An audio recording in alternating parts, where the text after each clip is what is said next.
Bishop Michael, the Anglican Church worldwide, as well as Anglican Church of Canada, and also in the diocesan level, our main focus of ministry is toward the parish's nurturing and spiritual development, as well as outreach ministries to the local community and worldwide.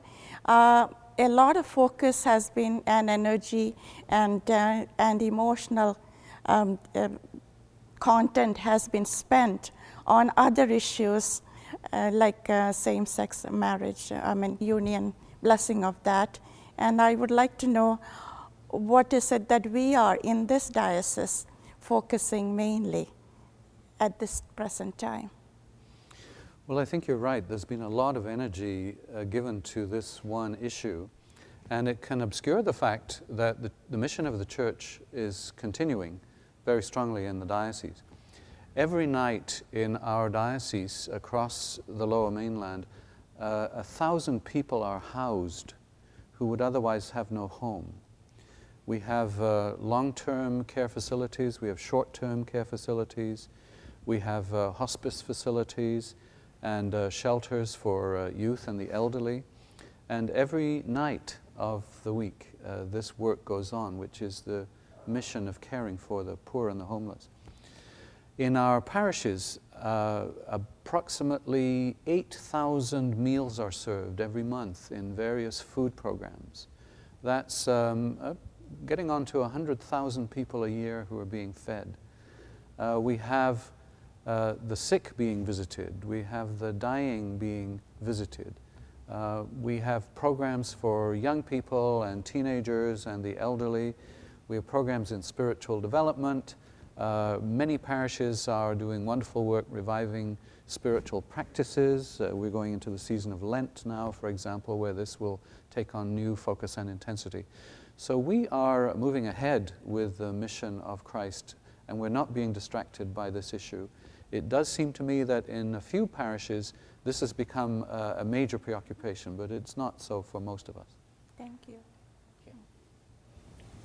Bishop Michael, I would just like to note that despite this issue being so largely in our hearts and minds over the last 5 or 6 years, there have been some remarkable initiatives at the diocesan level. There's been the Coming Home Society that ministers to homeless Aboriginal women with addiction issues, and last year at Synod alone there were 2 major ministries launched.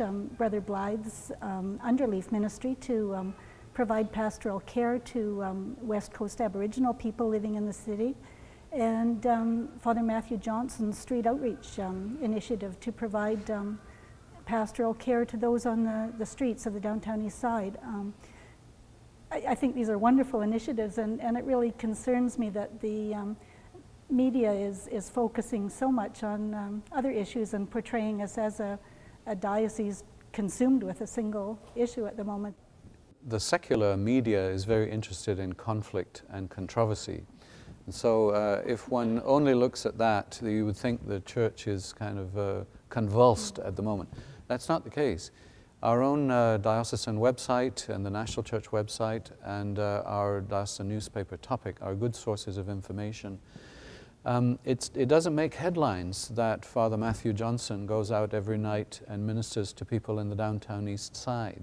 And yet this is part of the ongoing mission work. We've just come through a time of, we're still coming through a time of a major reorganizing and rethinking of our relationship with First Nations Aboriginal people. We raised $1 million in our diocese to assist in the healing process. We have participated in sacred circles and many other forums in which we're trying to rebuild a new relationship with our First Nations people. All of this goes on. Hospital patients are being visited.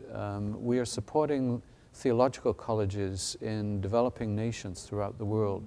Our support continues strongly for Canada's north and rural and isolated parts of this country where the mission of the church needs to go forward as well. So all of this is part of the strength of our church that is obscured, I think, when people focus on one issue. Yes, it is. Thank you. Do you think that outreach programs such as Matthew Johnson and through YouthWings can help with the healing and bridge the animosity that may have happened with the issue over same-sex unions? I think we need to focus on the needs of the poor, the marginalized, the powerless, the voiceless. This is where Christ spent much of his ministry in the gospel records. Here we can be united. Surely none of us disagrees, whatever our theological perspective, on the needs of the poor and the homeless. So whilst this discussion continues around doctrinal questions and the place of blessings in the pastoral ministry of the church, we can still nevertheless work together to alleviate the needs of the suffering. And I think Anglicans at their best are committed to that. And we can continue to debate the things that we may feel differently about. But our church has said that the things we feel differently about are actually secondary issues. We do not disagree on the core doctrinal content of the Christian faith. It is on secondary matters that there is a legitimate area of difference, and we can respect that whilst continuing to work together.